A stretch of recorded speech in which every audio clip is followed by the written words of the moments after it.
வணக்கங்க, நான் உங்க சமையல்காரர் பொண்ணு. இன்னைக்கு நம்ம செய்ய போகிறது பாசி பருப்பு பாயாசம். ரொம்ப ஈஸியாக ஃபாஸ்ட்டாக வீட்லேயே செஞ்சிடலாம். வாங்க எப்படி செய்யலான்னு பார்க்கலாம். நான் பாசி பருப்பு பாயாசம் செய்கிறேங்க. ஒரு 120 கிராம் பாசி பருப்பு நான் எடுத்து வச்சுருக்கேங்க. இதை இப்போ 2 டைம் நல்லா தண்ணி ஊற்றி கழிஞ்சிட்டு கொஞ்சம் தண்ணி ஊற்றி அடுப்பில் விசில் வைக்கலாங்க. இப்போ நான் 2 டைம் நல்லா கழிஞ்சிட்டுங்க. ஓரளவுக்கு தண்ணி ஊற்றிட்டேன். இப்போது இதில் ஒரு சின்ன தட்டத்தை போட்டோங்கன்னா விசில் வரும்போது மேலே பொங்கி வராது தண்ணி. அதை மூடி வச்சு ஒரு 3 விசில் விட்டால் போதுங்க. இப்போ நல்லா விசில் அடங்கிருச்சுங்க. திறந்து பார்க்கலாம். பார்த்தீங்கன்னா பருப்புலாம் நல்லா வெந்துருச்சு. இந்த மாதிரி கொஞ்சம் முழுசாக இருக்கும்போது இந்த பாயாசத்துக்கு நல்லா இருக்கும். இப்போ அந்த தட்டத்தை எடுத்துட்டேங்க. இப்போ இதுக்கு அரைச்சி ஊற்ற வேண்டிய பொருளை அரைச்சி ஊற்றிடலாங்க. இப்போ இந்த பாயாசத்துக்குள்ள அரைச்சி ஊற்றுறதுக்கு நான் 1 டேபிள் ஸ்பூன் அரிசி ஊற வச்சிருக்கேங்க. ஒரு அரை மணி நேரத்துக்கு முன்னாடி நான் ஊற வச்சுட்டேன். இந்த அரிசி நீங்கள் பச்சை அரிசி எடுத்துக்கலாம். நீங்கள் நார்மலாக சாப்பாட்டுக்கு யூஸ் பண்ணுற புழுங்கல் அரிசியும் எடுத்துக்கலாங்க. ஒரு 5 ஏலக்காய் எடுத்து வச்சிருக்கேங்க. ஒரு 1/4 மூடி தேங்காய் துருவல் எடுத்து வச்சிருக்கேன். இப்போ இந்த 3ஐயும் மிக்ஸி ஜார்ல போட்டு நல்லா மைய அரைச்சிக்கலாங்க. அரைச்சிட்டு இப்போ இந்த பருப்புக்குள்ள ஊத்திடலாங்க. இப்போ இதை நல்லா அரைச்சிட்டு வந்துடுறேங்க. இப்போ பாத்தீங்கன்னா இதை நல்லா மைய அரைச்சிட்டேங்க. இப்போ இந்த அரைச்சி இதை பருப்புக்குள்ள ஊத்திடலாங்க. இப்போ அடுப்பு பற்ற வச்சுங்க. இதை நல்லா கொஞ்சம் வேணுங்கிற அளவுக்கு தண்ணி ஊற்றி நல்லா கொதிக்க விட்டுறலாங்க. இந்த தேங்காய் அரிசியோட பச்சை வாசனை போகட்டும். இப்போ நான் வேணுங்கிற அளவுக்கு தண்ணி ஊற்றிட்டேங்க. இது நல்லா கலக்கி விட்டு இது நல்லா கொதிக்க விடலாங்க. இந்த அரிசி தேங்காய் ஏலக்காவை எதுக்கு அரைச்சி ஊத்துறதுன்னா அப்பதான் பாயாசம் நல்லா கெட்டியா கிடைக்கும். இப்போ பாத்தீங்கன்னா தண்ணியாட்டு இருக்கிற மாதிரி இருக்கும். இது நல்லா கொதிச்சதுக்கு அப்புறம் பாருங்க கெட்டியாயிரும். இது நல்லா கொதிக்கிட்டுங்க.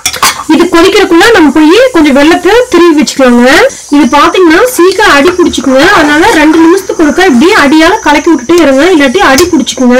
ஃபர்ஸ்ட் அரை வெள்ளம் போட்டு பாத்துங்க. இனிப்பு பத்தாட்டி நம்ம இன்னும் கொஞ்சம் போட்டுக்கலாம். இப்போ இதுல அரைப்பாதி வெள்ளத்தை நல்லா பொடி பண்ணிட்டு வந்துடுறாங்க. வெள்ளத்தை இப்படி கத்தி வச்சு நல்லா கட் பண்ணீங்கன்னா இந்த மாதிரி பொடி பொடியா விழுங்க. இல்லாட்டி நீங்க சப்பாத்தி கட்டையை வச்சு தட்டினீங்கனாலும் கொஞ்சம் பெரிய பெரிய பீஸா விழும். பாத்தீங்கன்னா ஒரு 2 நிமிஷம் இது கொதிச்சிருச்சு. எவ்வளவு கொஞ்சம் கெட்டி ஆயிடுச்சுங்க. இப்போ இதுல சர்க்கரை போட்டுடலாங்க. இது நல்லா கலக்கி விடலாங்க. வெள்ளம் கொஞ்சம் கரையிட்டும். இப்போ இதோட கன்சிஸ்டன்சி பாத்தீங்கன்னா கொஞ்சம் கெட்டியா இருக்கு. எனக்கு கொஞ்சம் தண்ணி மாதிரி வேணும். அதனால இந்த ஸ்டேஜ்ல இதுல கொஞ்சம் சுடுதண்ணி வச்சு உள்ள ஊத்திட்டோம்னா கொஞ்சம் இலகிக்கும். இன்னொன்னு இந்த பாசிப்பருப்பு பாயாசம் நீங்க ஆஃப் பண்ணதுக்கு அப்புறமும் கெட்டி ஆகுங்க. அதனால கொஞ்சம் தண்ணியாவே வச்சுக்கோங்க. இப்போ நான் இதுக்குள்ள கொஞ்சம் சுடுதண்ணி ஊத்திக்கிறேன். இப்போ முந்திரி திராட்சை தாளிக்கிறதுக்குங்க. கொஞ்சோண்டு முந்திரி கொஞ்சோண்டு திராட்சை எடுத்து வச்சிருக்குங்க. அடுப்புல ஒரு பேன் வச்சுட்டேன். அதுல கொஞ்சம் நெய் விட்டு அந்த நெய் சூடானதுக்கு அப்புறம் அந்த முந்திரியும் திராட்சையும் போட்டுடலாங்க. இப்போ நெய் உருகிடுச்சுங்க. இதுல ஃபர்ஸ்ட் முந்திரி போடலாம். ஃபர்ஸ்ட் முந்திரி தாங்க போடணும். அதுக்கப்புறம் தான் திராட்சை போடணும். முந்திரி கொஞ்சம் கோல்டன் ப்ரௌன் கலர் வரட்டும். அதுக்கப்புறம் திராட்சை போட்டு உடனே அடுப்பை ஆஃப் பண்ணிடலாம்.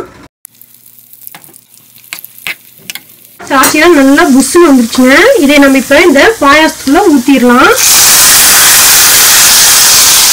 இதை நல்லா கலக்கி விட்டுறலாம். அவ்வளவுதாங்க. இப்ப அடுப்பை ஆஃப் பண்ணிடலாம். இந்த பாயாசத்துக்கு வெல்லம் போட்டாதாங்க நல்லா இருக்கும். இல்லாட்டி கரும்பு சக்கரை போடுங்க. ஃபர்ஸ்ட் இந்த பருப்பு வேக வச்சப்ப பாத்தீங்கன்னா ஒயிட் கலரா இருந்துச்சு. வெல்லம் போட்டதுக்கு அப்புறம் தான் இதோட கலர் பாத்தீங்கன்னா நல்லா எல்லோ கலரா மாறி இருக்குது. அதனால இதுக்கு வெல்லம் போடுங்க. இன்னும் கொஞ்சம் பழைய வெல்லமா இருந்தா அதை போட்டீங்கன்னாலும் இதோட கலர் இன்னும் நல்லா டார்க்கா தெரியும். ரொம்ப டேஸ்டா இருக்குங்க. அஸ்கா போட்டீங்கன்னா இந்த பாயாசம் பாத்தீங்கன்னா ஒயிட் கலரா தான் இருக்கும். அதனால இது பருப்பு பாயாசம் மாதிரியே தெரியாது. அதனால கொஞ்சம் வெல்லம் இல்லாட்டி கரும்பு சக்கரை போடுங்க. ஏலக்காய் நம்ம அரைச்சு ஊத்துனதுனால ரொம்ப மனமா இருக்கு. வாயிலையும் தட்டுப்படாது. இன்னும் கொஞ்சம் உங்களுக்கு நெய் பிடிக்கிறவங்களா இருந்தா இன்னும் கொஞ்சம் இதுல நெய் நீங்க போட்டுக்கோங்க. அவ்வளவுதான். இப்ப சுவையான பருப்பு பாயாசம் ரெடி ஆயிருச்சுங்க. என்னோட மோஸ்ட் ஆஃப் த வீடியோஸ் எல்லாம் பாத்தீங்கன்னா பிகினர்ஸ்க்கு ரொம்ப ஹெல்ப்ஃபுல்லா இருக்கும். இப்பதான் ஃபர்ஸ்ட் நீங்க பாயாசம் வைக்கிறதா இருந்தா இந்த வீடியோ பார்த்துட்டு நீங்க வைங்க. உங்க வீட்டுல இருக்கிறவங்க எல்லாரும் அவ்வளவு அருமையா இருக்குன்னு சொல்லுவாங்க. ரொம்ப பாராட்டுவாங்க.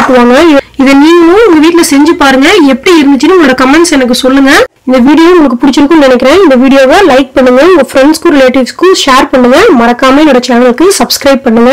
நான் இன்னொரு சூப்பரான டிஷ்ஷோட உங்களை சந்திக்கிறேன். தேங்க்யூங்க.